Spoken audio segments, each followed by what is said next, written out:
श्याम, जय श्री कृष्णा। कैसे हो आप सभी लोग? अगर आप लोग अच्छे नहीं हो ना, अगर आप दवाई खा खा के परेशान हो गए हो, अगर आपके घर पे भी नित्य प्रतिदिन कोई ना कोई बीमार पड़ा रहता है, अगर आपकी माता जी की तबीयत भी पूरी तरीके से स्वस्थ हो ही नहीं रही है, कभी कुछ समस्या हो रही है, कभी कुछ समस्या हो रही है, अगर आपके घर पे भी कोई ना कोई एक मरीज अवश्य है, तो ये वीडियो होने वाली है आपके लिए बहुत ज़्यादा जरूरी। जी हाँ, अगर आप डॉक्टरी दवाई खा खा के हो चुके हो परेशान, तो कुछ हमारे शास्त्र क्या कहते हैं रोग को लेके, हमारी ज्योतिष विद्या क्या कहती है रोग को लेके, इसके बारे में चर्चा कर लेते हैं। आज मैं आपको एक नहीं दो नहीं ऐसे 30 उपाय लेके आई हूँ, जिन उपायों को उपयोग करके आप भयंकर से भयंकर बीमारी से निजात पा सकते हैं।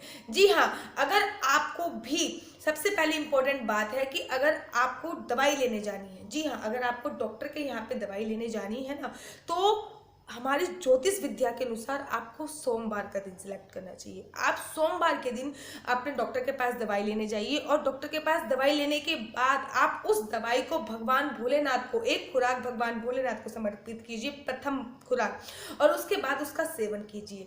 वो दवाई आपको ज़्यादा से ज़्यादा लगेगी और आप शीघ्र अति शीघ्र ही ठीक हो जाओगे।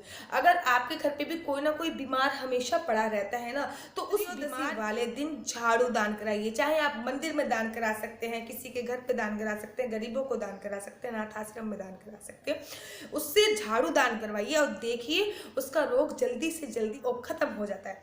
आपको पता है, हर पूर्णमासी वाले दिन शिव मंदिर जाना है और भोले बाबा से प्रार्थना करनी है कि आपके परिवार में कोई भी बीमार ना पड़े। और जो लोग बीमार रहते हैं उनको तो हर पूर्णमासी वाले दिन इस बात का विशेष ध्यान रखना कि हर पूर्णमासी वाले दिन खीर जरूर बनाएं। खीर बना के आप उस खीर को ठंडा कीजिए। ठंडा करने के बाद शाम के समय काले कुत्ते को वो खीर अवश्य खिलाइए। और आपको हर साल ये करना है, साल में जितनी भी पूर्णमासी आती है आपको सारी पूर्णमासी ये करना है। देखिए कितनी जल्दी आपको फायदा मिलता है। अगर आपको भी दिल की बीमारी है, दिल की बीमारी से मेरा संबंध वो वाला नहीं है, दिल की बीमारी से मेरा संबंध है। अगर आपको भी अस्थमा है, अगर आपको भी कोई हार्ट डिजीज है, तो आप मंगलवार और शनिवार किसी भी दिन हनुमान मंदिर में जाइए। हनुमान जी को लाल रंग का सिंदूर समर्पित कीजिए, और सिंदूर समर्पित करने के बाद थोड़ा सा सिंदूर लीजिए और अपने मस्तक पे लगा लीजिए, अपने माथे पे लगा लीजिए। आप देखिए जल्दी से जल्दी आपको आराम मिलेगा, आप स्वस्थ हो जाएंगे। अशोक जो वृक्ष होता है, मैंने आपको बोला था कुछ जो वृक्ष होते हैं वो देव वृक्ष होते हैं। अगर आप इसमें भी डिटेल में वीडियो चाहते हो तो मुझे बताइए कि देव वृक्ष कौन कौन से होते हैं, मैं आपको डिटेल में वीडियो बताऊंगी। उनकी पूजा अर्चना वंदना कैसे करनी चाहिए, जैसे कि अशोक का पेड़ हो गया, पीपल का पेड़ हो गया, तुलसी का पेड़ हो गया, केले का पेड़ हो गया। खैर उससे बहुत लंबी वीडियो बन जाएगी, ये वीडियो वैसे ही बहुत लंबी बनने वाली है। जो अशोक का पेड़ होता है, उस पेड़ के 3 पत्तियां प्रतिदिन चबाने से आपको स्किन की जो एलर्जी है वो खत्म हो जाती है, आपका स्वास्थ्य अच्छा होता है, और जो डिप्रेशन की बीमारी है वो ठीक हो जाएगी। अशोक का पेड़ तो आपको पता ही है कि यदि किसी व्यक्ति का रोग ठीक ही नहीं हो रहा है, कोई भी व्यक्ति बहुत डॉक्टर की दवाई करा करा के आप परेशान हो गए, तो आप पीपल के पेड़ की जो जड़ है उसको अपने रात को तकिए के नीचे रख के सोइए। पहले आपको 21 दिन तक लगातार पीपल के पेड़ की जड़ तकिए के नीचे रख के सोनी है। आपको शीघ्र शीघ्र से शीघ्र अति शीघ्र आराम मिलेगा। यदि किसी रोगी को बहुत पीड़ा हो रही है, इतनी पीड़ा हो रही है कि वो बर्दाश्त से बाहर हो रही है, बर्दाश्त नहीं हो रही है, तो आपको लेना है जौ का आटा और सरसों का तेल मिलाना है, उस पर एक रोटी बनानी है, और जिस व्यक्ति को पीड़ा हो रही है, जिस व्यक्ति को दर्द हो रही है, उसके ऊपर से 7 बार बाड़नी है और भैंस को जाके खिला देनी है। यदि कोई व्यक्ति बहुत लंबे समय से बीमार पड़ा हुआ है और बहुत सारी परेशानी के बावजूद भी सही नहीं हो रहा है, बहुत सारी दवाइयों के बावजूद भी सही नहीं हो रहा है, तो उसकी सारी दवाइयां ईशान कोण में रख दीजिए। जी हाँ, इस बात का विशेष ध्यान रखिए कि वो अगर कुछ खा भी रहा है तो वो ईशान कोण से खाएगा। कुछ भी उसका खाने का सामान कर रखा है तो वो भी ईशान कोण मतलब पूरब की तरफ मुंह करके ही रखना है।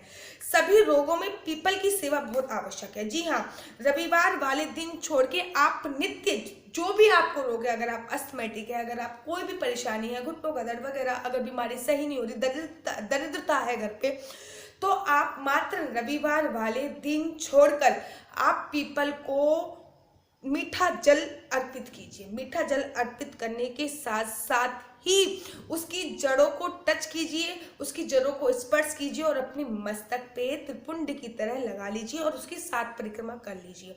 विशेष ध्यान रखिए कि औरतें पीपल की परिक्रमा ना करें, एवरीडे 7 ना करें, 7 दिन तक आपको ये करना है। कोई भी व्यक्ति को पान, जी हाँ, कोई भी व्यक्ति को पान और गुलाब की 7 पंखुड़ियां खिलाने से कोई भी जो नजर दोष होती है वो हट जाती है और उससे शीघ्र से शीघ्र छुटकारा मिलता है। यदि कोई व्यक्ति का मरण आसन अवस्था है, मतलब किसी व्यक्ति की, आपने देखा होगा कि जैसे कि हमारे कोई बूढ़े बुजुर्ग हो जाते हैं, मैं नहीं चाहती कि कभी किसी घर में ऐसा हो, मैं चाहती हूँ हर कोई स्वस्थ रहे, लेकिन कोई बूढ़े बुजुर्ग हो जाते हैं, वो बिस्तर पकड़ लेते हैं, उनकी मरण आसन अवस्था होती है लेकिन प्राण निकल ही नहीं रहे होते। अगर आपके घर पे भी कोई ऐसा व्यक्ति है तो उनके हाथ से आप नमक का दान कराइए, आप देखिए उनके प्राण जल्दी निकल जाएंगे। और हो सके तो उनको आप भागवत में से भागवत जरूर सुनाइए, हो सके तो आप उनको भागवत जरूर सुनाइए। यदि कोई व्यक्ति लंबे समय से बीमार है, बहुत लंबे समय से अगर कोई व्यक्ति बीमार है, आपकी माता जी बहुत लंबे समय से बीमार है, तो वो में तो एक नारियल से उसकी नज़र को आपको उतारना है और वो नारियल आपको जला देना है। चाहे तो वो आप तंदूर में जला सकते हो, अंगूठी में जला सकते हैं, हवन कुंड में जला सकते हो, किसी भी तसले में जला सकते हो, वो नारियल आपको जला देना है। 7 जटा वाला नारियल शुक्ल पक्ष की सोमवार को आपको विशेष ध्यान देना है कि ये आपके लिए राम बाण का इलाज होगी कि 7 जटा वाला नारियल जिसमें 7 जटा हो, वो शुक्ल पक्ष के सोमवार को ओम नमः शिवाय का जाप करना है और नदी में प्रवाहित कर देना है। जो व्यक्ति बीमार है उसके ऊपर से उछालिए, शुक्ल पक्ष के सोमवार को उसको ओम नमः शिवाय का जाप करते हुए नदी में प्रवाहित कर देते हैं। उससे घर में दरिद्रता कभी नहीं आएगी, रोग आदि इत्यादि भी घर में चले जाएंगे और घर में खुशहाली पहला माहौल हो जाएगा। बहुत सारे घर में, आजकल के घर में पैसा भी है, सब कुछ है, लेकिन खुशहाली नहीं है। ये उन लोगों के लिए बहुत ज्यादा अच्छी है। और रोगी को हमेशा, जो भी आपके घर में बीमार है, अगर आप उसको पानी दे रहे हो तो पानी में कुछ बूंदे आपको गंगा जल की जरूर डालनी है। तो आप समझ लीजिए रोगी को आप अमृत दे रहे हो, पानी नहीं, कुछ बूंदे डाल के देखिए और फिर मुझे कमेंट बॉक्स में जरूर बताइए।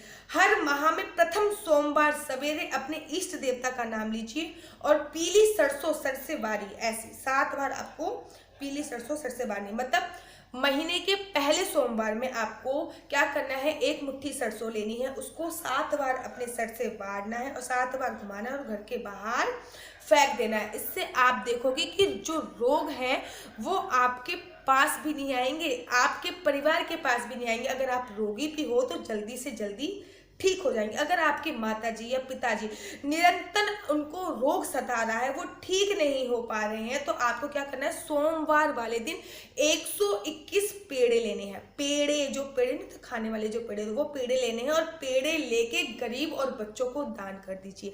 और एक बहुत इंपॉर्टेंट बात मैं आपको बताने जा रही हूँ कि आप महीने में 1 बार या फिर 2 महीने में 1 बार मंदिर में जरूर जाएं। मंदिर के साथ साथ आपको हॉस्पिटल भी जाना है।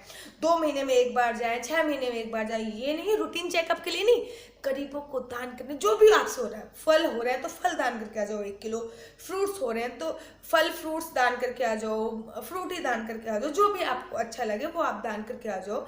मैं ये नहीं कह रही कि पैसा, खाना दान, अपने घर में खाना बनाओ और सरकारी हॉस्पिटल में दान करके आ जाओ। तो 1 महीने में 2 बार या फिर महीने में 1 बार, 2 महीने में 1 बार, जब भी आपके पास समय हो तो ये आपको जरूर और जरूर करना है। हमेशा ध्यान दीजिए कि मैं हमेशा बोलती हूँ, अगर आप चाहती हो कि मैं इस पर डिटेल में वीडियो बनाऊँ तो मैं इसमें डिटेल में भी वीडियो बना दूंगी कि रक्षाबंधन पे बहन भाई के घर पे जाए और भैया दोस्त पे भाई बहन के घर पे आए। क्यों? क्योंकि जब भैया दोस्त पे भाई बहन के घर पे आएगा तो इसको यम दतिया बोलते हैं, इस तिथि को, भैया दोस्त वाली तिथि को यम दतिया बोलते हैं। तो अगर भाई बहन के घर का खाना खाएगा तो वो कभी बीमार नहीं पड़ेगा। और तो और कहते हैं कि गुरु पूर्णिमा वाले दिन अगर हमने मंदिर से या फिर गुरु के घर से प्रसाद खा लिया तो हमें रोग भी नहीं छू सकता। और तो और बसंत पंचमी वाले दिन अपने पत्नी के हाथों से बने पीले चावल का सेवन कीजिए। और नौमी वाले दिन, जब भी नौमी पड़ती है, राम नवमी पड़ती है, तो रामनवमी वाले दिन या फिर मातृ नवमी वाले दिन आपको अपनी माँ की हाथ से बना हुआ भोजन ग्रहण करना है। इससे आपकी आयु बढ़ती है, इससे आपके रोग दूर होते हैं, घर की दरिद्रता दूर होती है। पानी पीने के बाद हमेशा लोटा उल्टा करके रखें। कोशिश कीजिए ताम्र पात्र का पानी पीजिए। अगर आप पानी में डिटेल में वीडियो चाहते हो तो मैं पहले ही बना चुकी हूँ, लिंक मैं आपको नीचे भेज दूंगी, प्रोवाइड करा दूंगी, आप लिंक जरूर देखिए कि सोने का पानी कैसे पिए, तो चांदी का पानी कैसे पिए, तांबे का पानी कैसे पिए। कुछ करने की जरूरत नहीं, केवल पानी बदलिए, आपके रोग अपने आप ठीक हो जाएंगे। पानी पीने के बाद लोटे को उल्टा करके रखिए, मतलब कोई भी गिलास में पानी पी रहे तो गिलास को उल्टा करके रखिए, गिलास को खोल के मत रखिए। शनिवार वाले दिन नमक डाल के पोंछा लगाइए, और तो और शनिवार वाले दिन ही आपको एक सफेद रंग का पेपर लेना है, उसके ऊपर नमक रखना है और अपने घर के बीचों बीच में वो नमक रख देना है।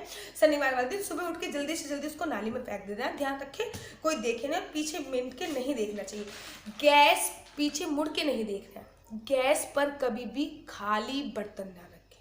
अगर आप गैस पे खाली बर्तन रख रहे हैं तो आप भी अपने घर में रोगों को आमंत्रित कर रहे हैं, आप भी अपने घर में दरिद्रता को आमंत्रित कर रहे हैं। तो विशेष ध्यान दीजिए कि गैस पर कभी भी खाली बर्तन ना करें। और जब भी आप रात को सोने जाएं, अपने शयन कक्ष में, अपनी रसोई में एक कपूर जरूर जलाएं। इससे सारे पितृ दोष का नाश होता है, बुरे सपने नहीं आते हैं। रात को सोने से पहले अपने तलवों की अच्छी तरीके से मालिश करें, ये भी हमारे शास्त्रों में लिखा है। इससे हमें सपन दोष नहीं आते, बुरे सपने नहीं आते, नींद भी अच्छी आती है। अपनी नाभि पे तेल जरूर लगाएं। अगर आप इसमें भी डिटेल में वीडियो चाहते हैं तो मुझे बताइए, मैं इसमें भी डिटेल में वीडियो बताऊंगी। गुड़ और आटे, दोबारा बता रही हूँ, गुड़ और आटे के पुए बना लो। पुए जानते हो, गुड़ और आटे को मिक्स करके उसके छोटे छोटे से पकोड़े बना लो। और जो भी रोगी है आपके घर पे, जो भी रोगी है उसके सिर से 7 बार वाल लो, मंगलवार वाले दिन या शनिवार वाले दिन, इतवार वाले दिन भी कर सकते हैं। और अपनी छत पे वो डाल दो, चील के लिए, कौवे के लिए। देखना तुरंत ऐसे चुटकी बजा के आपको आराम मिल जाएगा। काले तिल, जौ का आटा, ये काले तिल, जौ का आटा आपको लेना है और अच्छी तरीके से इसकी रोटी बनानी है, गुड़ लगाना है इस पे और आपको गाय को समर्पित कर देना है। इससे भी रोगों में बहुत जल्दी आराम मिल जाएगा। अगर कोई प्राणी बहुत देर तक बैठा हो और उसके हाथ पैर सुन्न हो गए हो, जैसे कि बहुत देर तक आप बैठते हो, कभी कभी आप देखते हो हाथ पैर सुन्न आ जाते हैं, तो आपको अपनी उंगली से उसके जो भी चीज सुन्न हुई है, अगर हाथ सुन्न हुआ है तो उस पर केवल 27 बना दीजिए, अगर पैर सुन्न हुआ है तो उस पर 27 बना दीजिए और देखिए आपकी शून्यता जो 2 मिनट में चली जाएगी। लगातार दवाई लेने के बाद भी अगर व्यक्ति ठीक नहीं हो रहा है तो रविवार वाले दिन 3 किलो गेहूं का आटा और 1 लोटा पानी, जो है 1 लोटा पानी आप पीपल पे चढ़ा दीजिए और 3 किलो गेहूं का आटा मार के उसके बड़े बड़े से पेड़े गौ माता को समर्पित कीजिए। देखिए 3 दिन के अंदर ही आपको आराम मिल जाएगा।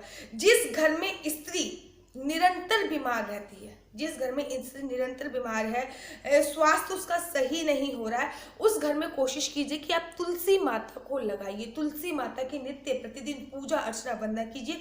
तुलसी माता को शाम को दिया जरूर जलाइए।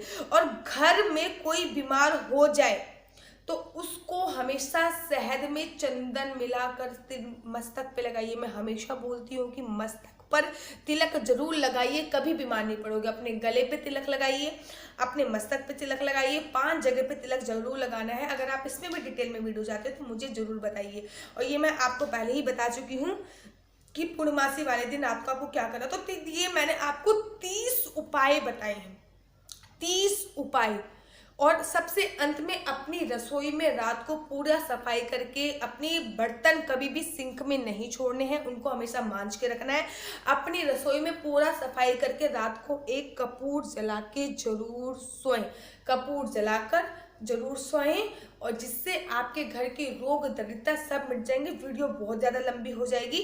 अगर आप इसका दूसरा पार्ट चाहते हो तो मुझे कमेंट में लिख के भेजिए, मैं आपको बताऊंगी कि मात्र पीपल के पेड़ की पूजा करके आप सभी रोगों से छुटकारा पा सकते हैं। अगर आप इस पर भी डिटेल में वीडियो चाहते हैं तो मुझे कमेंट में लिख के भेजिए और मेरे यूट्यूब चैनल हरि बोल को सब्सक्राइब कीजिए। और मुझे दीजिए इजाजत। राधे राधे, जय श्री कृष्णा, वंदे मातरम, भारत माता की जय।